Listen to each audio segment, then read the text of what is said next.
الحمد لله الواحد القهار العزيز الغفار والمهيمن الجبار غافر الذنب وقابل التوب شديد العقاب. اللهم صل على محمد وعلى آل محمد كما صليت على إبراهيم وعلى آل إبراهيم إنك حميد مجيد. اللهم بارك على محمد وعلى آل محمد كما باركت على إبراهيم وعلى آل إبراهيم إنك حميد مجيد. أما بعد فإن أصدق الحديث كتاب الله وخير الهدي هدي محمد صلى الله عليه وسلم وشر الأمور محدثاتها وكل محدثة بدعة وكل بدعة ضلالة وكل ضلالة في النار. أعوذ بالله السميع العليم من الشيطان الرجيم. بسم الله الرحمن الرحيم. يا أيها الذين آمنوا اتقوا الله حق تقاته ولا تموتن إلا وأنتم مسلمون. بسم الله الرحمن الرحيم. إن في ذلك لذكرى لمن كان له قلب أو ألقى السمع وهو شهيد. സ്നേഹാദരണീയരായ സത്യവിശ്വാസികളെ വിശ്വാസിനികളെ, അർഹമുർറാഹിമീനായ ജല്ല ജലാലായ റബ്ബ് സുബ്ഹാനഹു വ തആലയെ തഖ്വയോടെ കണ്ട് സൂക്ഷ്മതയോടുകൂടി ജീവിതത്തെ കെട്ടിപ്പടുക്കണമേ എന്ന് സ്വന്തത്തെ മറക്കാതെ ഓർമ്മപ്പെടുത്തുകയാണ്, വസിയ്യത്ത് ചെയ്യുകയാണ്. അല്ലാഹു സുബ്ഹാനഹു വ തആല അവനെ സൂക്ഷിച്ച് ജീവിക്കുന്ന മുത്തഖീങ്ങളിലും മുഖ്ലിസീങ്ങളിലും നാം ഏവരെയും ഉൾപ്പെടുത്തി അനുഗ്രഹിക്കുമാറാകട്ടെ. വിശുദ്ധ ഖുർആൻ അത് മനസ്സിന്റെ ഉള്ളിൽ പെയ്തിറങ്ങുന്ന ഒരു മഴയാണ്. വിശുദ്ധ ഖുർആൻ അല്ലാഹു സുബ്ഹാനഹു വ തആലയുടെ കലാമാണ്. റസൂലുള്ളാഹി സ്വല്ലല്ലാഹു അലൈഹി വസല്ലമയുടെ ഹൃദയത്തിൽ അത് നൽകിയ സ്വാധീനം എത്ര കണ്ട് ഉയർന്നതാണോ, അതിൽ റസൂൽ സ്വല്ലല്ലാഹു അലൈഹി വസല്ലമയുടെ ഹൃദയത്തിൽ എത്ര നന്മകൾ മുളപൊട്ടിയിട്ടുണ്ടോ അതിന് കാരണം അത് വിശുദ്ധ ഖുർആനിന്റെ സ്വാധീനമാണ് എന്ന് നമുക്ക് കാണാൻ കഴിയും. ഉമറിന്റെ കഴുത മുസ്ലിം ആയാലും ഉമർ മുസ്ലിം ആകില്ല എന്ന് പറഞ്ഞിടത്തു നിന്ന് ഉമർ ഇബ്നുൽ ഖത്താബ് റളിയല്ലാഹു അൻഹുവിനെ ഇസ്ലാം എന്ന മഹനീയമായ ഈ ദർശനത്തിലേക്ക് എത്തിക്കാൻ വഴി തെളിച്ചത് വിശുദ്ധ ഖുർആനിന്റെ വാചകങ്ങളാണ്. ഉമർ എന്ന മികച്ച ഭരണാധികാരിയെ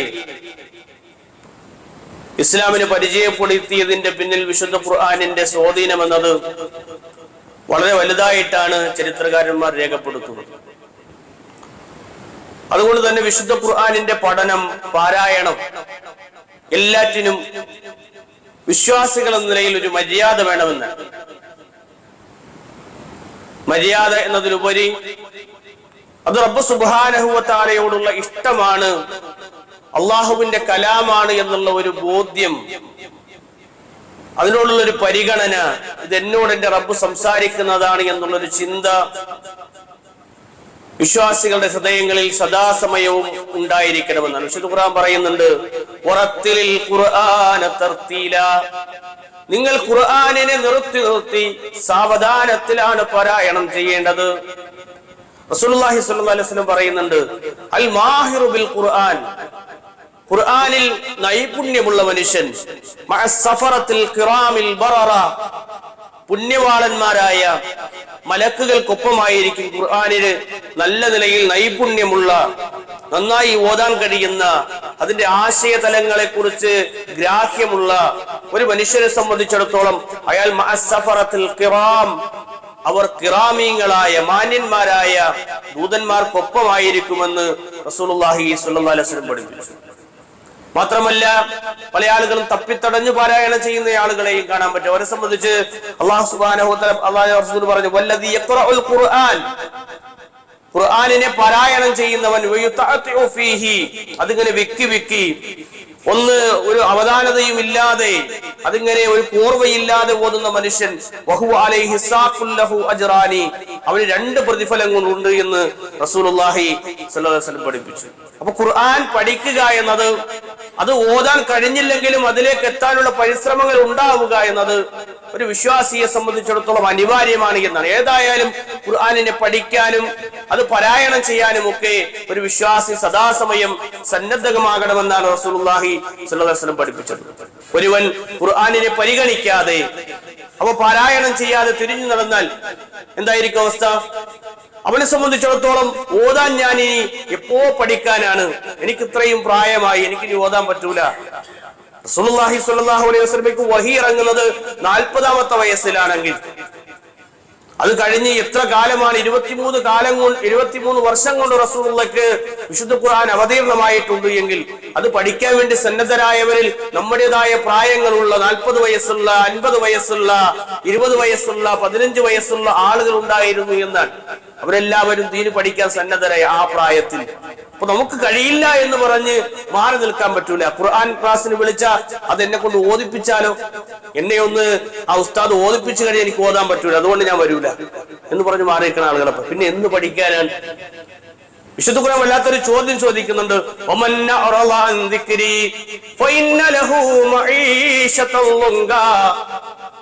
ആരാണോ അള്ളാഹുവിന്റെ ദിക്റുകളിൽ നിന്ന് പിന്തിരിഞ്ഞു കളയുന്നവൻ, അവന് ഇടുങ്ങിയ ജീവിതമായിരിക്കും, അവന് അന്ധനായിട്ടായിരിക്കും അള്ളാഹു സുബ്ഹാനഹു വ തആല ഉയർത്തെഴുന്നേൽപ്പിക്കുക. എന്തിനാണ് എന്നെ ഇങ്ങനെ അന്ധനായി കൊണ്ട് അള്ളാഹുവെ ഉയർത്തെഴുന്നേൽപ്പിച്ചത്? എനിക്ക് കാഴ്ചയുണ്ടായിരുന്നു, എനിക്ക് ആളുകളെ കാണാൻ പറ്റുമായിരുന്നു, പക്ഷേ എനിക്കിപ്പോ അന്ധത ബാധിച്ചിരിക്കുകയാണ്. എന്തുകൊണ്ടാണ് റബ്ബേ ഇങ്ങനെ ആക്കിയത് എന്ന് ചോദിക്കുമ്പോ അപ്രകാരമാണ് നമ്മുടെ ദൃഷ്ടാന്തങ്ങൾ കടന്നു വരുന്നത്, നീ മറന്നു കളഞ്ഞു, ഇന്ന് നിന്നെ സംബന്ധിച്ചും അപ്രകാരം മറക്കപ്പെട്ടിരിക്കുകയാണ്. റബ്ബിന്റെ സ്മരണകളിൽ നിന്ന് അകന്നു ജീവിക്കുന്ന മനുഷ്യന്മാർ ഖുർആൻ പഠിക്കാൻ തയ്യാറല്ല, അള്ളാന്റെ ദീന് പഠിക്കാൻ തയ്യാറല്ല. ദുനിയാവിന്റെ പളപളപ്പിലും അതിനോടുള്ള ആർത്തിയിലും മനുഷ്യന്മാർ കടന്നു പോകുമ്പോ റബ്ബിന് മറന്നുകൊണ്ട് ജീവിക്കുന്ന ആളുകളെ സംബന്ധിച്ചിടത്തോളം ആഖിറത്തിൽ അല്ലാഹു സുബ്ഹാനഹു വ തആല അവരെ മറന്നു കളയുമെന്ന്, അവരെ പരിഗണിക്കാതെ വരുമെന്ന് പലപ്പോഴും ഖുർആൻ നമ്മിൽ സ്വാധീനം ചെലുത്താറില്ല എന്നത് ഏറെ ഗൗരവപ്പെട്ട കാര്യമാണ്. വിശ്വാസിക്ക് അതിന്റെ മധുരം ആസ്വദിക്കാൻ കഴിയണം. ഖുർആനിന്റെ വചനങ്ങളെ സംബന്ധിച്ചുള്ള കൃത്യമായ ഒരു ബോധ്യം ഒരു വിശ്വാസിക്ക് ഉണ്ടാകുമ്പോഴാണ് ഖുർആൻ പഠിക്കാനും അത് ഓതുന്നത് പോലെ, അയാൾ ഓതുന്ന പോലെ കഴിഞ്ഞില്ലെങ്കിൽ എനിക്ക് എന്റേതായ രീതിയിൽ നിങ്ങളെ ശബ്ദങ്ങൾ കൊണ്ട് ഖുർആനിനെ അലങ്കരിക്കണമെന്ന് റസൂലുള്ളാഹി സ്വല്ലല്ലാഹു അലൈഹി വസല്ലം പഠിപ്പിക്കുന്നു. പരിശുദ്ധ റമദാൻ കടന്നു വരുമ്പോൾ ഖുർആനിലേക്കുള്ള ഒരു പഠനത്തിലേക്ക് നമ്മൾ സന്നദ്ധരാകണം. ഖുർആൻ പഠിക്കാനും അത് മനസ്സിലാക്കാനും ഒക്കെയുള്ള സമയങ്ങൾ നമ്മൾ കണ്ടെത്തണം. നമുക്ക് റബ്ബ് നൽകി ഈ അനുഗ്രഹത്തെ നമ്മൾ വിസ്മരിച്ചു പോകാൻ പാടില്ല. അതുവഴി നമ്മുടെ നന്മകൾ നഷ്ടപ്പെട്ടു പോകുമെന്നുള്ള തിരിച്ചറിവ് എനിക്ക് നിങ്ങൾക്കും ഉണ്ടാകണം. വിശുദ്ധ ഖുർആൻ പറയുന്നുണ്ട്, ഈ ഖുർആൻ എങ്ങാനും ഒരു പർവ്വതത്തിന്റെ മുകളിലാണ് അവതരിച്ചിരുന്നതെങ്കിൽ വിശുദ്ധ ഖുർആൻ വല്ലാത്തൊരു വർത്തമാനമാണ് പറയുന്നത്. ലൗ അൻസൽനാ ഹാദൽ ഖുർആന അലാ ജബലിൻ ലറഅയ്തഹു ഖാശിഅൻ മുതസദ്ദിഅൻ മിൻ ഖശിയത്തില്ലാഹ്. ഈ ഖുർആൻ എങ്ങാനും ഒരു പർവ്വതത്തിന്റെ മുകളിലാണ് അവതരിച്ചിരുന്നതെങ്കിൽ ഖാശിഅൻ മുതസദ്ദിഅ, അത് ഭയചകിതമായി അത് പൊട്ടിപ്പൊളരുമായിരുന്നു. ഭയത്തോടുകൂടി പൊട്ടിപ്പൊളരും. മനുഷ്യന്റെ ഹൃദയത്തിൽ അവതരിച്ചിട്ടുണ്ട്. നമ്മുടെ കരങ്ങളിൽ വിശുദ്ധ ഖുർആനിന്റെ ഏടുകളുണ്ട്. അതിന്റെ ഗ്രന്ഥങ്ങൾ നമ്മൾ അലമാരയിൽ ഷെൽഫുകളിൽ കൃത്യമായി വെച്ചിട്ടുണ്ട്. പക്ഷേ പ്രിയമുള്ളവരെ, അത് പഠിക്കാനും മനസ്സിലാക്കാനും നമുക്ക് അള്ളാന്റെ കലാമിനെ സംബന്ധിച്ചുള്ള ബോധ്യം വരാതെ നമ്മൾ ജീവിച്ചു തീർക്കുകയാണ് നമ്മുടെ ആയുസ്സിനെ. അതൊരു പർവ്വതത്തിന്റെ മുകളിൽ അവതരിച്ചാൽ ഖുശൂഓടുകൂടി, ഭയത്തോടുകൂടി അത് പൊട്ടിപ്പൊളരുമെന്ന്. ഭയത്തോടെ വെറുതെ പൊട്ടിപ്പൊളരുകയല്ല, മറിച്ച് അതിന്റെ ഭയചകിതമായ ഒരവസ്ഥയിൽ അള്ളാന്റെ കലാമാണെന്നുള്ള ചിന്തയിൽ ആ പർവ്വതം അങ്ങനെ പൊട്ടിപ്പൊളരുമായിരുന്നു എന്ന് വിശുദ്ധ ഖുർആനിലൂടെ അല്ലാഹു സുബ്ഹാനഹു വ തആല പഠിപ്പിച്ചു. മിൻ ഖശിയത്തില്ലാഹ് വതിൽകൽ അംസാലു നദ്രിബുഹാ ലിന്നസ്. മനുഷ്യർക്ക് ഉത്ബോധനത്തിന് വേണ്ടി പറഞ്ഞതാണ്. ഇതൊരു ഉദാഹരണമായി അള്ളാഹു പഠിപ്പിച്ചതാണ്. അതുകൊണ്ട് ഭയത്തോടെ പൊട്ടിപ്പൊളരുമെന്നാണ്. പർവ്വതങ്ങൾ പൊട്ടിപ്പൊളരുന്നത് ഭയത്തോടെയാണെങ്കിൽ നമ്മൾ ആ ഖുർആനിനെ എത്ര കണ്ട് ഗൗരവത്തിൽ സ്വീകരിക്കണമെന്നാണ്. ഹബീബായ റസൂലുള്ളാഹി സ്വല്ലല്ലാഹു അലൈഹി വസല്ലമക്ക് വഹി ഇറങ്ങുന്നത് വ്യത്യസ്ത രൂപത്തിലായിരുന്നു. റസൂലുള്ളാഹി സ്വല്ലല്ലാഹു അലൈഹി വസല്ലമക്ക് സൽസല ഇങ്ങനെ ചങ്ങല കുലുങ്ങുന്ന രൂപത്തിൽ, പ്രവാചകൻ സ്വല്ലല്ലാഹു അലൈഹി വസല്ലമയെ ജിബ്രീൽ അലൈഹിസ്സലാം വന്ന് വളരെ ഹൃദ്യമായല്ല, നല്ല ബലത്തോടു കൂടി കെട്ടിപ്പൊളരുമായിരുന്നു.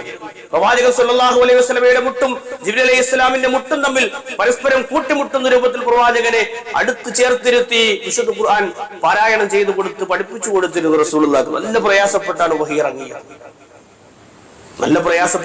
ഇറങ്ങിയത്. പക്ഷെ ആ വഹിന്റെ ഏടുകൾ, വഹിന്റെ ഗ്രന്ഥങ്ങൾ നമ്മൾ പഠിക്കാൻ തയ്യാറാകാതെ വരുമ്പോൾ റസൂലുള്ളാഹി സ്വല്ലല്ലാഹു അലൈഹി വസല്ലമ അനുഭവിച്ച ബുദ്ധിമുട്ടുകളും പ്രയാസങ്ങളും ഒന്നും നമ്മൾക്ക് അനുഭവിക്കേണ്ടി വരണില്ല. പക്ഷേ അത് പഠിക്കാൻ നമ്മൾ സന്നദ്ധരാകുന്നില്ല എന്നതാണ്. അതുകൊണ്ട് പ്രിയമുള്ളവരെ, ആ മനുഷ്യർക്ക് നബി സല്ലല്ലാഹു അലൈഹി വസല്ലമയെ റസൂലുള്ളാഹി സ്വല്ലല്ലാഹു അലൈഹി വസല്ലം ആദ്യമായി ഓതിക്കൊടുത്തു. ആർക്കാ ഓതിക്കൊടുത്തത്? സ്വഹാബത്തിനാണ് ഓതിക്കൊടുത്തത്. പ്രവാചകൻ സ്വല്ലല്ലാഹു അലൈഹി വസല്ലം വിശുദ്ധ ഖുർആനിന്റെ വചനങ്ങൾ 23 കൊല്ലം കൊണ്ട് അവരെ പഠിപ്പിക്കുമ്പോ 1-2 ആളുകളല്ല മാറ്റം സംഭവിച്ചത്. ലക്ഷക്കണക്കിന് മനുഷ്യന്മാർ, 1,00,000-ൽ വരുന്ന സ്വഹാബിമാർ വിശുദ്ധ ഖുർആനിന്റെ നെഞ്ചിലേറ്റി. അതിൽ വളരെ കുറച്ച് ആളുകൾ മാത്രമാണ് പിന്നീട് മദീനയിലും മക്കയിലും ഒക്കെ ഉണ്ടായിരുന്നു. മറിച്ച് ഈ വിശുദ്ധ ഖുർആനിന്റെ വചനങ്ങൾ കേട്ടപ്പോ ഇത് ഞങ്ങൾക്ക് മാത്രമുള്ളതല്ല, ഇത് മാനവരാശിക്ക് മുഴുവനുള്ളതാണ് എന്ന് മനസ്സിലാക്കിയ സ്വഹാബത്ത് അവിടെ നിന്ന് നാട് മുഴുവനും യാത്ര തിരിച്ചുവെന്നാണ്. ഇന്ന് കാണുന്ന യാത്രാ സൗകര്യങ്ങളില്ലാതെ, ഇന്ന് കാണുന്ന എല്ലാവിധത്തിലുള്ള സംവിധാനങ്ങളും ഇല്ലാതെ സ്വഹാബത്ത് പല വഴിയിലൂടെ പല നാടുകളിലേക്ക് എത്തി ഈ പ്രബോധന ദൗത്യം ഏറ്റെടുത്ത് വിശുദ്ധ ഖുർആൻ ആളുകളിലേക്ക് എത്തിക്കാൻ ശ്രമിച്ചു. നമ്മൾ എത്ര കണ്ട് ഖുർആൻ പഠിക്കുന്നുണ്ട്, ഇതിന്റെ ആശയങ്ങൾ എത്ര കണ്ട് നമുക്ക് ആളുകൾക്ക് പറഞ്ഞു കൊടുക്കാൻ കഴിയുന്നുണ്ട്. നമ്മൾ അതിന്റെ വാഹകരാണ് എന്ന് പറയുകയും, എന്നാൽ വിശുദ്ധ ഖുർആൻ പറഞ്ഞതുപോലെ മസലുൽ ഹിമാരി യഹ്മിലു അസ്ഫാറഹ, ഗ്രന്ഥം ചുമക്കുന്ന കഴുതകളെ പോലെ നമ്മൾ ജീവിക്കുക. അങ്ങനെ ജീവിക്കേണ്ടവരല്ല നമ്മളെന്നുള്ള തിരിച്ചറിവ് പ്രിയമുള്ളവരെ നമുക്കുണ്ടാകണം. ഖുർആൻ പാരായണം കേട്ട് ചിന്തിക്കാൻ, അത് കേൾക്കുമ്പോൾ ഒന്ന് കരയാൻ, അതിന്റെ വചനങ്ങളെ കുറിച്ചോർത്ത് ഹൃദയത്തിൽ ഒന്ന് അള്ളാഹുവിനെ കുറിച്ചുള്ള സ്മരണകൾ കൊണ്ടുവരാൻ, ജീവിതത്തിൽ മാറ്റങ്ങൾ ഉണ്ടാക്കാൻ എനിക്ക് നിങ്ങൾക്ക് സാധിക്കണം. അപ്പോഴാണ് നമുക്ക് ഏറ്റവും മനോഹരമായി നല്ലൊരു ജീവിതം അല്ലാഹു സുബ്ഹാനഹു വ തആല നാളെ പരലോകത്ത് നൽകുക എന്നാണ്. ഈ മിമ്പറിന്റെ ചുവട്ടിൽ നിന്ന് തന്നെ നമ്മൾ എത്ര കണ്ട് വചനങ്ങൾ ഓതിയിട്ടുണ്ട്, എത്ര ആയത്തുകൾ നമ്മൾ മനസ്സിലാക്കിയിട്ടുണ്ട്, എത്ര നമ്മുടെ ഹൃദയങ്ങളിൽ സ്വാധീനിച്ചിട്ടുണ്ട് എന്നുള്ള ചിന്തയ്ക്ക് നമ്മൾ സന്നദ്ധരാകണം. പ്രിയമുള്ള മഹാനായ ഇബ്നുൽ ഖയ്യിം റഹ്മത്തുള്ളാഹി അലൈഹി അദ്ദേഹത്തിന്റെ അൽ ഫവായിദ് എന്ന് പറയുന്ന ഗ്രന്ഥത്തിന്റെ ആദ്യ ഭാഗത്ത് അദ്ദേഹം പറയുന്നുണ്ട്, ഖായിദത്തുൻ ജലീല, മഹത്തായ നിയമം എന്ന് പറഞ്ഞ് പരിചയപ്പെടുത്തുന്നിടത്ത് അവിടെ പറയുന്നത്, ഇദാ അറത്ത ബിൽ ഇന്തിഫാഇ ബിൽ ഖുർആൻ, ഖുർആനിനെ കൊണ്ട് നിനക്ക് ഉപകാരം ഉണ്ടാകണം, പ്രയോജനം ഉണ്ടാകണമെന്ന് നീ ആഗ്രഹിക്കുന്നുണ്ട് എങ്കിൽ നിന്റെ ഹൃദയത്തിനെ അത് പാരായണം ചെയ്യുന്ന സമയത്തും അത് കേൾക്കുന്ന സമയത്തും അതിലേക്ക് നിന്റെ ഹൃദയം കൂടെ ചേർത്ത് വെക്കണം. നമ്മൾ ഖുർആൻ കേൾക്കുന്നുണ്ട്, ഖുർആൻ പാരായണം ചെയ്യുന്നുണ്ട്, പക്ഷേ നമ്മുടെ ഹൃദയം മറ്റെവിടെയോ ഒക്കെയാണ് എങ്കിൽ ഖുർആനിന്റെ സ്വാധീനം നമ്മുടെ ഹൃദയത്തിലെത്തൂല, നമ്മുടെ ജീവിതത്തിൽ ഉണ്ടാവുകയില്ല. കേൾക്കുമ്പോഴും പാരായണം ചെയ്യുമ്പോഴും രണ്ടും ജീവിതത്തിലേക്ക് കൊണ്ടുവരണമെങ്കിൽ നമ്മുടെ ഹൃദയത്തിന്റെ നിന്റെ ഹൃദയത്തിന് നീ ചേർത്ത് വെച്ചു കൊടുക്കണമെന്ന്. അവിടെ മനസ്സെന്ന മഹാ അത്ഭുതത്തെ കുറിച്ചാണ് പറയുന്നത്. മനസ്സ് സാന്നിധ്യമുണ്ടെങ്കിലേ ഖുർആനിന്റെ വചനങ്ങൾ ഒരു മനുഷ്യന് അത് അവന്റെ മനസ്സിൽ മാറ്റങ്ങൾ ഉണ്ടാക്കാൻ കഴിയുമെന്ന്. മനസ്സിൽ ഖുർആൻ എന്ന മഴ പെയ്യുമ്പോഴാണ് വരണ്ടുണങ്ങിയ ആ കിടക്കുന്ന മനസ്സിന്റെ മാറ്റങ്ങൾക്ക് അത് വിധേയമായി തീരുന്നത്. വരണ്ടുണങ്ങിയ ഭൂമിയിലേക്ക് എപ്രകാരമാണോ ജലാംശങ്ങൾ വന്ന് വീഴുന്നത്, അതുപോലെ ആ ജലാംശം വന്ന് വീഴുന്ന സമയത്ത് ആ ജലത്തിന്റെ സഞ്ചാര വേഗത കൊണ്ട് പല രൂപത്തിലുള്ള വിത്തുകളും മുളച്ചു പൊന്തുന്നത് നമുക്ക് കാണാൻ പറ്റും. ഇതുപോലെ ഒരുപാട് നന്മകൾ ഒരു മനുഷ്യന്റെ ഹൃദയത്തിൽ മുളച്ചു പൊന്തണമെങ്കിൽ വിശുദ്ധ ഖുർആൻ കേൾക്കുന്ന സമയത്തും അത് പാരായണം ചെയ്യുന്ന സമയത്തും നമ്മുടെ ഹൃദയങ്ങളുടെ സാന്നിധ്യം അവിടെ ഉണ്ടാകണമെന്ന് മഹാനായ ഇബ്നുൽ ഖയ്യിം റഹ്മത്തുള്ളാഹി അലൈഹി അദ്ദേഹത്തിന്റെ ഗ്രന്ഥത്തിൽ കുറിച്ചു. നന്മകൾ മുളപൊട്ടുമെന്നാണ് ഇബ്നുൽ ഖയ്യിം പറയുന്നത്. മാത്രമല്ല നിന്റെ കേൾവിയെ നീ അതിനോട് ചേർത്ത് വെക്കണം. നീ നിന്റെ വിശുദ്ധ ഖുർആൻ പറഞ്ഞത് നീ നിന്റെ കേൾവിയെ അതിലേക്ക് ചേർത്ത് വെക്കണം. കാതുകൾ കൂർപ്പിച്ച് കേൾക്കണം. കേൾവിക്ക് ഏറെ പ്രാധാന്യമുണ്ട്. നമ്മൾ കേൾക്കുന്ന കേൾവിക്ക്, നമ്മുടെ ചെവിക്ക് ഏറെ പ്രാധാന്യമുണ്ട് എന്നാണ്. നല്ലത് കേൾക്കാനും നല്ലത് അറിയാനും നല്ലത് മനസ്സിലാക്കാനും നമ്മൾ ചെവി കൂർപ്പിച്ചിരുന്നാൽ അല്ലദീന യസ്തമിഊനൽ ഖൗല വയത്തബിഊന അഹ്സനഹു, നിങ്ങൾ ഖൗലുകൾ, അല്ലാഹുവിന്റെ വചനങ്ങൾ, വചനാമൃതങ്ങൾ അതിങ്ങനെ കേൾക്കുന്ന സമയത്ത് യസ്തമിഊനൽ ഖൗല വയത്തബിഊന അഹ്സനഹു, അതിൽ നിന്ന് ഏറ്റവും നല്ലതിനെ പിൻപറ്റുന്ന ആളുകളെ സംബന്ധിച്ചിടത്തോളം വിശുദ്ധ ഖുർആൻ പറയുന്നത് അങ്ങനെ, അല്ലദീന, അവർ വിശ്വാസികൾ, അവർ നല്ലത് കേൾക്കാൻ വേണ്ടി അവർ കൊതിക്കുമെന്നാണ്, അവരുടെ കാതുകൾ അതിലേക്ക് കൂർപ്പിക്കുമെന്നാണ്. മാത്രമല്ല അതിന് ഏറ്റവും നല്ലതിനെ അവർ സ്വീകരിക്കുകയും ചെയ്യും. വീണ്ടും അദ്ദേഹം പറഞ്ഞു,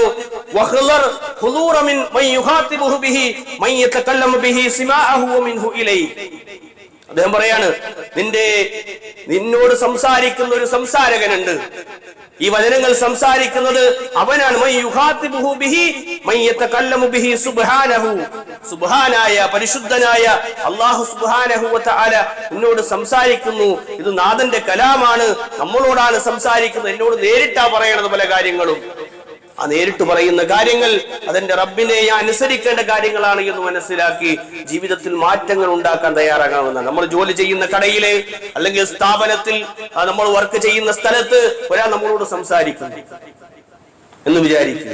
ഒരാൾ വന്നിട്ട്, ഒരു കസ്റ്റമർ വന്നിട്ട് അല്ലെങ്കിൽ മറ്റാരെങ്കിലും ഒരാൾ വന്നിട്ട് സംസാരിക്കണം, നമ്മൾ വേറെ അങ്ങോട്ടോ തിരിഞ്ഞു നിൽക്കുകയാണ്, നമ്മൾ ഏറാതിലാണ്, തിരിഞ്ഞു കളയുകയാണ്. അങ്ങനെ ആണ് എങ്കിൽ എത്രത്തോളം ആയിരിക്കും അയാൾ നമ്മൾ മോശമായിട്ട് പെരുമാറുന്നത്. ഇതുപോലെ അല്ലാഹു സുബ്ഹാനഹു വ തആല ജലാലായ മലിക്കുൽ ജബ്ബാറായ അല്ലാഹു സുബ്ഹാനഹു വ തആല നമ്മളോട് സംസാരിക്കുന്ന ആയത്തുകൾ ഓതുമ്പോ, അത് കേൾക്കുമ്പോ, അത് പഠിക്കുമ്പോഴൊക്കെ നല്ല ശ്രദ്ധ നമ്മുടെ ജീവിതത്തിൽ ഉണ്ടാകണമെന്നാണ് പണ്ഡിതന്മാർ പഠിപ്പിക്കുന്നത്. നമ്മുടെ സംസാരം അങ്ങനെ കേൾക്കാതിരുന്നാൽ അയാളെന്ന് വിചാരിക്കും നമ്മളെ കുറിച്ച്. ഇതുപോലെ റബ്ബിന്റെ കലാമിനെ നമ്മൾ കേൾക്കാതെയും മനസ്സിലാക്കാതെയും പിന്തിരിഞ്ഞു കളഞ്ഞാൽ നമ്മുടെ ജീവിതം കുടുസായി പോകും.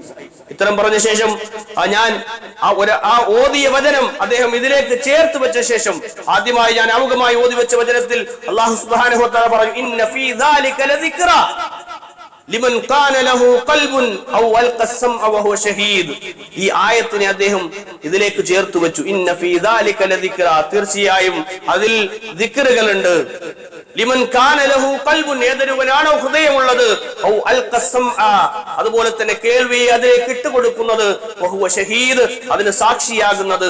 ഈ വചനം ഓതിക്കൊണ്ടാണ് അദ്ദേഹം ഈ കാര്യത്തിനെ വിശദീകരിക്കുന്നത്. ഖുർആൻ കൊണ്ട് ഫലം വേണമെന്നുള്ള ആഗ്രഹം നമ്മുടെ ഹൃദയങ്ങളിൽ ഉണ്ടാകണം. സൂറത്ത് ഖാഫിലെ 37-ാമത്തെ വചനത്തിലൂടെയാണ് അല്ലാഹു സുബ്ഹാനഹു വ തആല ആ ഒരു സംസാരം നടത്തിയത്. ഇന്ന ഫീ ദാലിക ലദിക്റ, തീർച്ചയായും ഹൃദയമുള്ളവരെ, ഹൃദയമുണ്ട് ചിന്തിക്കുന്ന മനുഷ്യന്, മനസാന്നിധ്യത്തോടെ കേൾക്കുന്ന ആളുകൾക്ക് തീർച്ചയായും അതിൽ ഉത്ബോധനമുണ്ട് എന്നാണ്. ഇന്ന ഫീ ദാലിക ലദിക്റ, അതിൽ ഉത്ബോധനം കിട്ടും. ആ വചനങ്ങളിൽ നിങ്ങൾക്ക് സാര സന്ദേശങ്ങൾ കിട്ടും. നോക്കൂ, 4 കാര്യങ്ങൾ ഈ ആയത്തിന്റെ അടിസ്ഥാനത്തിൽ ഒന്ന് ചേരുമ്പോഴാണ് ഖുർആനിന്റെ ഫലം നമുക്ക് ഉണ്ടാവുക എന്നാണ്. രണ്ടാമതായിട്ട് നമ്മൾ മനസ്സിലാക്കി, ഒന്ന് സ്വാധീന ശക്തിയുള്ള ഘടകം അൽ മുഅസ്സർ എന്നാണ്. ഈ ആയത്തിന് വിശദീകരിച്ചുള്ളത് അൽ മുഅസ്സർ, അത് ഖുർആനാണ്. ഖുർആൻ സ്വന്തമായി സ്വാധീനം ചെലുത്താൻ കഴിയുന്ന ഒന്ന്. സ്വന്തമായിട്ട് തന്നെ ഖുർആൻ പാരായണം ചെയ്യുമ്പോൾ തന്നെ നമ്മുടെ മനസ്സിൽ വല്ലാത്തൊരു ഫീൽ ഉണ്ടാകും, വല്ലാത്തൊരു സന്തോഷം ഉണ്ടാകും. അള്ളാന്റെ കലാം ഇങ്ങനെ പാരായണം ചെയ്യുന്ന ആളുകൾക്ക് അത് സ്വന്തമായിട്ട് തന്നെ സ്വാധീനം ചെലുത്തും. മരുഭൂമിയിൽ ഒളിഞ്ഞും തെളിഞ്ഞും ഖുർആൻ കേട്ടവർ പലരും ചരിത്രം നമ്മൾ കാണുകയാണ്. ഒളിഞ്ഞും തെളിഞ്ഞു വരുന്ന കേട്ട പലരും പിന്നീട് ഇസ്ലാമിലേക്ക് ആഗതമായത് ഖുർആനിന്റെ കേൾവി കൊണ്ട് മാത്രമാണ്.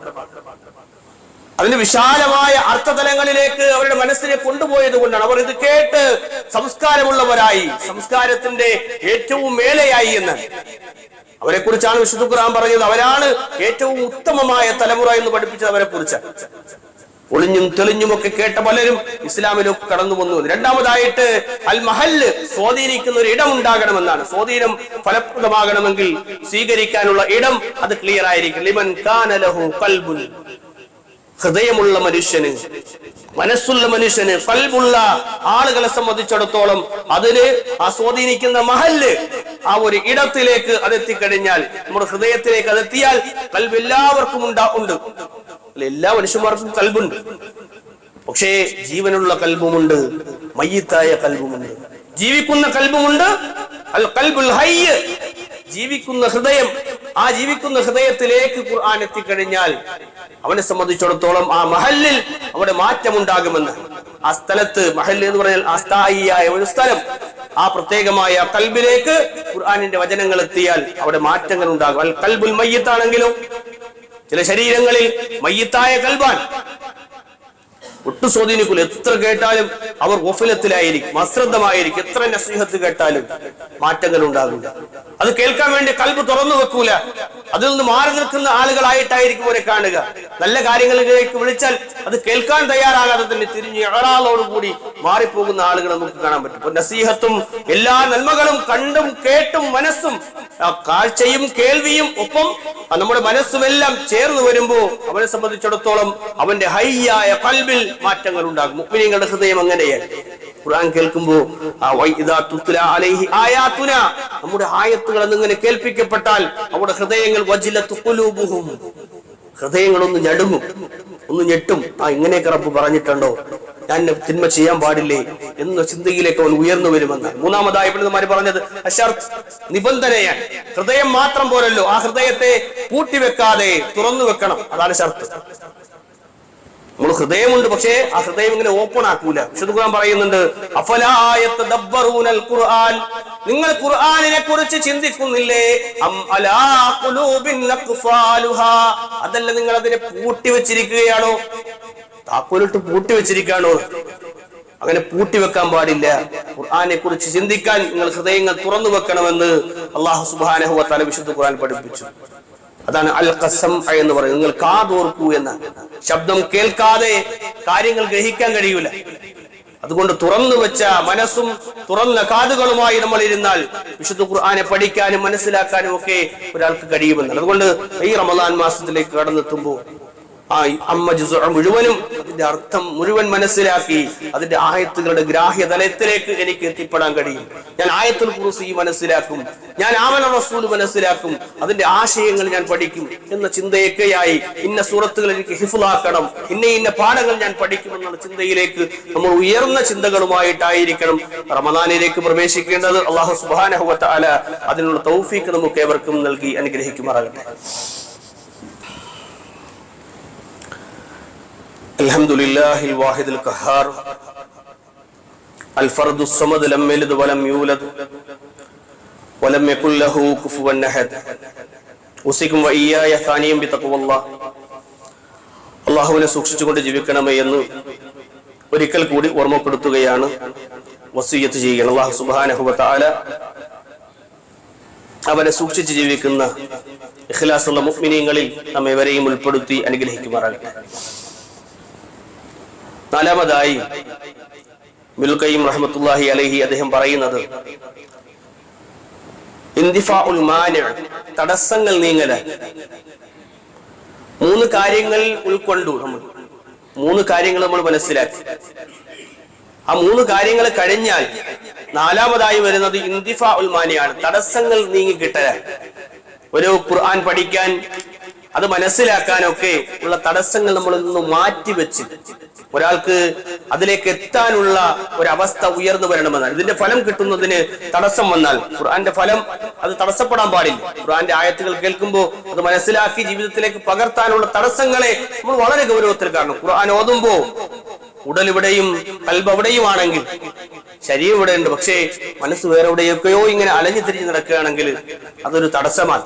ആ തടസ്സത്തിൽ നമുക്ക് രക്ഷപ്പെടണമെങ്കിൽ ചുരുക്കത്തിൽ നന്നായി മഴ ലഭിക്കുന്ന ഒരു ഭൂമിയിലേക്ക് ഫലഭൂയിഷ്ടമായിട്ട് എന്ത് ചെയ്യും, അവിടെ ഇങ്ങനെ കായ്കനികളും ചെടികളും ഒക്കെ ഇങ്ങനെ മുളച്ചു പൊന്തി അതിൽ നിന്ന് കായ്കനികളും പൂക്കളും എല്ലാം മുളച്ചു പൊന്തുന്നത് പോലെ ഒരു മനുഷ്യൻ അവന്റെ വഫലത്തിൽ നിന്ന് മാറി, അശ്രദ്ധയിൽ നിന്ന് മാറി, അവനെ സംബന്ധിച്ചിടത്തോളം ആ വിശുദ്ധ ഖുർആനിനെ കേൾക്കാനും പഠിക്കാനും ഒക്കെ സന്നദ്ധമായി കൊണ്ട് അവൻ തയ്യാറായി മുന്നോട്ട് വന്നു കഴിഞ്ഞാൽ അവനെ സംബന്ധിച്ച് അവനതിൽ സാക്ഷിയായി തന്നെ ഉണ്ടാകും. ഇതെനിക്ക് പഠിക്കണമെന്നുള്ള ആഗ്രഹത്തോടു കൂടി ആ മനസ്സിലെ നമ്മൾ അതിലേക്ക് ക്രമീകരിച്ചാൽ ഒരാൾക്ക് ഹൃദയത്തിൽ അത് ലഭിക്കുക, ഹിദായത്ത് ലഭിക്കുന്നത് അങ്ങനെയാണ്. ഒരാളെ സംബന്ധിച്ചിടത്തോളം അയാൾ അവിടെ ഇരിക്കുന്ന ആൾ അവിടെ തന്നെ ഉണ്ട്, പക്ഷേ മനസ്സ് ഇവിടെ ഇല്ല. അയാളെ ഗഫലത്തിൽ പോയി കഴിഞ്ഞാൽ അവിടെ എത്തൂല, അയാൾക്ക് ഹിദായത്ത് കിട്ടൂല. മറിച്ച് ആ വിശുദ്ധ ഖുർആൻ കേൾക്കുന്ന ആയത്തുകൾ അത് പഠിച്ചു മനസ്സിലാക്കി തൗഹീദിന്റെ വചനങ്ങൾ കേട്ടു അള്ളാഹെ മാത്രമേ ആരാധിക്കാവുന്ന ഒരാൾക്ക് മനസ്സിലായി കഴിഞ്ഞാൽ പിന്നെ റബ്ബല്ലാത്തതിലേക്കും പോകൂല. അത് എത്ര വലിയ സൃഷ്ടിയാണെന്ന് പറഞ്ഞാലും സൃഷ്ടാവിനെ വിട്ട് സൃഷ്ടിയിലേക്ക് പോകാൻ തയ്യാറാവില്ല. കാരണം നബിയെ പറയുക അല്ലാഹു ഏകനാണ് എന്ന് കേട്ടാൽ അല്ലാഹ് ഒരുവനേ ഉള്ളൂ, അല്ലാഹ് അല്ലാത്ത ഒന്നിനെ ആരാധിക്കാൻ പാടില്ല അവനെ ബോധ്യപ്പെടുന്നത് ഒരായത്ത് മതി ഒരാൾക്ക് മാറാൻ. നമ്മൾ നെഞ്ചകത്ത് കൈവച്ച് ഇയ്യാക നഅ്ബുദു വ ഇയ്യാക നസ്തഈൻ പറയുമ്പോൾ നിന്നെ മാത്രമേ ഞങ്ങൾ ആരാധിക്കൂ, നിന്നോട് മാത്രമേ ഞങ്ങൾ സഹായം തേടൂ എന്ന് പറയുമ്പോൾ ആയത്ത് നമ്മുടെ മനസ്സിൽ സ്വാധീനിക്കുകയാണ്. റബ്ബിനെ മാത്രമേ ആരാധിക്കാൻ പാടുള്ളൂ, റബ്ബല്ലാത്ത ഒന്നിനെ ആരാധിക്കാൻ പാടില്ല എന്നുള്ള മാനസികാവസ്ഥയിലേക്ക് മനുഷ്യൻ ഉയരുന്നത് എപ്പോഴാണ്? അയാളെ മനസ്സും അയാളെ ശരീരവും എല്ലാം ഗഫലത്താകാതെ അശ്രദ്ധമാകാതെ അവിടെ ഉണ്ടാകുമ്പോഴാണ്. അങ്ങനെ മാറ്റത്തിന് വിധേയമായി ഒരു ഷഹീദായി നിലകൊണ്ട് ഖുർആൻ പഠിക്കാനും മനസ്സിലാക്കാനും ഒക്കെ നമ്മൾ സന്നദ്ധരാകണം. വിശുദ്ധ ഖുർആൻ അതിന്റെ യഥാർത്ഥ സോഴ്സിൽ നിന്ന് പ്രവാചകൻ സല്ലല്ലാഹു അലൈഹി വസല്ലം എപ്രകാരമാണോ സ്വഹാബത്തിന് ഓതി കൊടുത്തത് അത് പ്രകാരമാണ് സ്വഹാബത്ത് മനസ്സിലാക്കിയത്. അത് മനസ്സിലാക്കിയത് പോലെ മനസ്സിലാക്കി ജീവിതത്തിനെ ഏറ്റവും മനോഹരമായി മുന്നോട്ട് കൊണ്ടുവരാൻ വേണ്ടി നമ്മൾ സന്നദ്ധമായി കഴിഞ്ഞാൽ വിശുദ്ധ റമദാനിലേക്ക് നമ്മൾ കടന്നു വരുമ്പോൾ ധാരാളം നന്മകൾ നമ്മളിലേക്ക് കടന്നു വരും. ഒരുപാട് പുണ്യങ്ങൾ നമുക്ക് ചെയ്യാൻ പറ്റും. ഖുർആൻ ഞാൻ കഴിഞ്ഞ ആഴ്ച പറഞ്ഞതുപോലെ ഒരാവർത്തിയല്ല, പല ആവർത്തി നമുക്ക് പാരായണം ചെയ്യാനുള്ള അവസരങ്ങൾ നമ്മൾ ഉണ്ടാക്കിയെടുക്കണം. തറാവീഹ് നമസ്കാരങ്ങളിൽ വിശുദ്ധ ഖുർആൻ കേൾക്കാൻ വേണ്ടി അയാൾ ഒരുപാട് ഓതുന്നുണ്ട്, അതുകൊണ്ട് അങ്ങോട്ട് പോകണ്ട, ചെറിയ സൂറത്തുകൾ ഓതുന്ന ഏതെങ്കിലും സ്ഥലത്ത് പോയി ഓതി ഖുർആൻ കേട്ടാൽ മതി. ഇല്ല, ഖുർആൻ എവിടെയാണ് പൂർണ്ണമായി ഓതി അങ്ങനെ ഖുർആൻ പാരായണം ചെയ്ത് നമസ്കരിക്കുന്ന സ്ഥലങ്ങളിലേക്ക് നമ്മൾ എത്താൻ വേണ്ടി ശ്രമിക്കാം. അപ്പൊ ഖുർആൻ കൂടുതലായി കേൾക്കാനും അതിന്റെ മാധുര്യം നമുക്ക് ആസ്വദിക്കാനും ഒക്കെ കഴിയും. അപ്പൊ ഹൃദയം ഒന്ന് തുറക്കും. ഒരുപാട് ഭക്ഷണമൊക്കെ കഴിച്ചിട്ട് വന്ന് നിന്ന് കഴിഞ്ഞാൽ പലപ്പോഴും നമുക്ക് ഉറക്കം തൂങ്ങുന്ന ഒരവസ്ഥയിലേക്ക്, ഭക്ഷണമൊക്കെ പിന്നീടായാലും മതി. പക്ഷെ നമ്മൾ തറാവീഹിനെത്തുമ്പോൾ നല്ല ഒരു റാഹത്തോടു കൂടി ഖുർആൻ പാരായണം കേട്ട് അതിനെയൊക്കെ ചിന്തിച്ച് ഖുർആനിന്റെ ആയത്തുകൾ കേൾക്കുമ്പോൾ തന്നെ മാറ്റമുണ്ടാകുന്ന അവസ്ഥയിലേക്ക് നമ്മൾ ഉയർന്നു വരാൻ വേണ്ടി നമ്മൾ സന്നദ്ധരാകണമെന്നാണ് സൂചിപ്പിക്കുക. വിശുദ്ധ റമദാനിൽ അത് ഏതാനും ദിവസങ്ങൾ കൂടി നമ്മുടെ മുന്നിലുണ്ട്. അല്ലാഹു സുബ്ഹാനഹു വ തആല ആയുസ് നൽകുകയാണെങ്കിൽ അതിലേക്ക് നമ്മൾ എത്തും. നമ്മുടെ പ്രിയപ്പെട്ട ഒരു സഹപ്രവർത്തകൻ അല്ലാഹു സുബ്ഹാനഹു വ തആല അദ്ദേഹത്തിന് മഗ്ഫിറത്തും മർഹമത്തും കൊണ്ട് അദ്ദേഹത്തിന്റെ ഖബറിടം വിശാലമാക്കുമാറാകട്ടെ. നമ്മുടെ ഏറ്റവും സജീവമായി നിന്ന് ഈ റമദാനിലേക്ക് അദ്ദേഹത്തിന് എത്താൻ കഴിഞ്ഞിട്ടില്ല. കഴിഞ്ഞ റമദാൻ വരെയുള്ള നന്മകൾ അല്ലാഹു സുബ്ഹാനഹു വ തആല അദ്ദേഹത്തിന് നൽകി അനുഗ്രഹിക്കുമാറാകട്ടെ. അപ്പൊ ഇങ്ങനെ നമ്മൾ അതിലേക്ക് എത്തുമോ എന്നറിയില്ല. നമ്മുടെ ആയുസ് നമുക്ക് പ്രായപരിധികളില്ല. അള്ളാഹു ഏത് നിമിഷം നമ്മളെ തിരിച്ചു വിളിക്കും. റമദാൻ എത്താൻ വേണ്ടി നമ്മൾ പ്രാർത്ഥിക്കുന്നതിനൊപ്പം ആ റമദാൻ എത്തിക്കഴിഞ്ഞാലുള്ള നന്മകൾക്ക് വേണ്ടി ഇപ്പോഴേ ഹൃദയത്തിന് ഒരുക്കാം. റബ്ബ് സുബ്ഹാനഹു വ തആല നന്മകളിൽ മത്സരിക്കുന്ന ഏറ്റവും നല്ല മുഅ്മിനീങ്ങളായ ആളുകളിൽ നമ്മെ എവരെയും ഉൾപ്പെടുത്തി അനുഗ്രഹിക്കുമാറാകട്ടെ. അല്ലാഹുവേ, ഞങ്ങളിൽ നിന്ന് വന്നുപോയ ചെറുതും വലുതുമായ തെറ്റുകുറ്റങ്ങളെ നിന്റെ മഗ്ഫിറത്തും മർഹമത്തും കൊണ്ട് പുറത്തു മാപ്പാക്കി റഹ്മാനെ, വിശുദ്ധ ഖുർആൻ പഠിക്കാനും അത് മനസ്സിലാക്കാനുമുള്ള അവസരങ്ങൾ പൂർണ്ണാർത്ഥത്തിൽ അത് ഉൾക്കൊണ്ട് അതിലേക്ക് കടന്നു ചെന്ന് ഖുർആനിന്റെ ആടിയിലേക്ക് ഇറങ്ങിച്ചെന്ന് ഖുർആൻ പഠിക്കുന്ന സജ്ജനങ്ങളിൽ ഞങ്ങളെ ഏവരെയും ഉൾപ്പെടുത്തി അനുഗ്രഹിക്കണം റഹ്മാനെ. അല്ലാഹുമ്മ ഗഫിർ ലിൽ മുഅ്മിനീന വൽ മുഅ്മിനാത്ത് വൽ മുസ്ലിമീന വൽ മുസ്ലിമാത്ത് അൽഅഹ്യാഇ മിൻഹും വൽ അംവാത്ത് ഇന്നക മുജീബുദ് ദഅവാതി വയാ ഖാദിയൽ ഹാജാത്ത്. اللهم اعز الاسلام والمسلمين واذل الشرك والمشركين. ربنا آتنا في الدنيا حسنه وفي الاخره حسنه وقنا عذاب النار. امين امين برحمتك يا ارحم الراحمين. وصلى الله على نبينا محمد والحمد لله رب العالمين.